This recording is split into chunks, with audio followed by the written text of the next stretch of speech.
I tell you what I really like about this recipe. It's super easy. If all you did was season this whole chicken and put it on your cooking grid with your egg set up at indirect cooking, you're going to get some amazing results.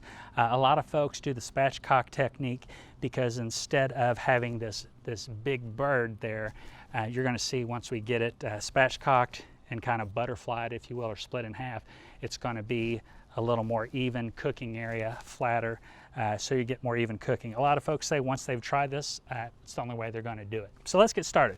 I've got my whole chicken. This is great too because before you know it, it's going to be Thanksgiving time. If you can do a whole chicken, you can do a whole turkey. So I just call this free Thanksgiving Day practice. What we're going to do, we've got the breast side up. We're going to flip that over so we can get to the backbone there. I'm going to use my big green egg shears. You can also use a sharp chef's knife. Sometimes this is great to get through those bones. If I ever need to have a little issue with the skin, I can keep my, not that I'm having an issue, but I can keep my knife there handy should I need to cut through some of the skin so I'm not ripping. Super simple. There's a good example of shears going right through the bone, and now I'm using my knife to finish that off. Now we're going to go down the other side. Oh, that's my more skin, less bone side. We're not using these to clip coupons, we're using these to cut through bones. So they're not scissors, they're shears. I have some at home and love mine. There we go. And I think it's a little safer to do this than trying to get a sharp knife and risk injury, especially if you're semi-accident prone like myself. Now what you can see here, there's a lot of techniques that say you want to take these little bones out. You can. I don't do that. I keep it pretty simple. One thing I do like to do is get under the skin. You know, if I am just seasoning the outer skin, well, that's great, but I want to get some of this great seasoning on the meat as well. So I'm going to just kind of separate that a little bit. I try not to tear the skin too much, but if you do, and I did, again, it's not to the end of the world. I'm not stressing too much.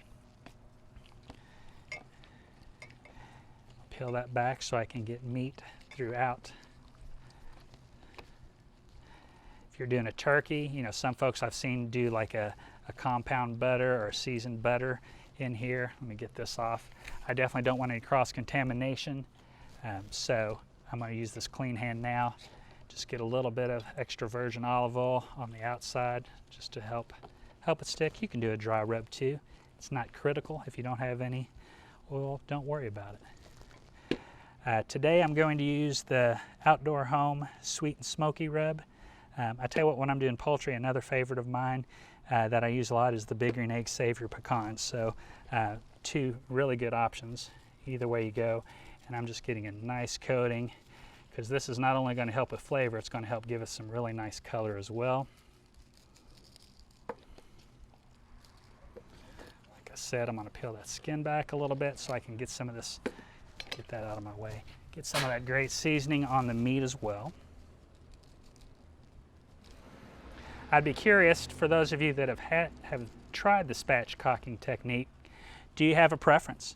Do you prefer it over just cooking the whole chicken? And do you do raise direct or indirect?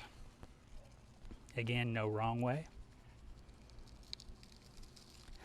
I kind of like the indirect way for myself, just because, again, if I get to talking, the phone rings, knock on the front door, I just lose track of time. That convector is kind of a little bit of a safety net for me. If I forget it, man, I've overcooked some chicken and the egg has saved me so many times. I can overcook it and still give you some of the juiciest chicken you've ever had. So I guess I probably should have done the inside first now that I think about it, because I just messed up my coating. That's okay. And I'm going to get inside here. Now notice this egg, it's been smoking. I put about 4 chunks of wood in. For poultry, I typically find myself using pecan, maybe a couple chunks of pecan and a chunk or two of apple. What I do like about this too, even at 350 degrees, a lot of folks will say they want to smoke their turkey, smoke their chicken. I find if you're doing 250 degrees or even 275 with the smoking, yes, you're going to get that smoking flavor imparted in your poultry, whether it's a turkey or a chicken. But for me, sometimes the skin's a little rubbery, and I like a nice crispy skin and a great color. So that's why I'll do the 350 degrees.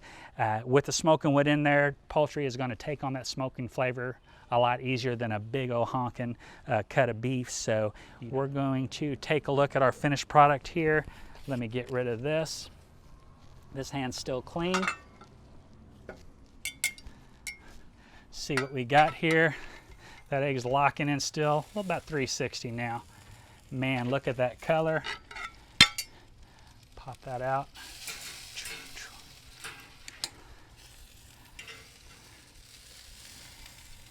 I say she's looking pretty good.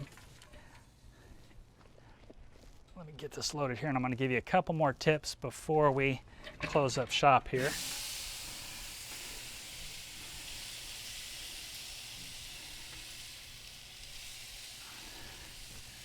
Get that meat covered with the skin.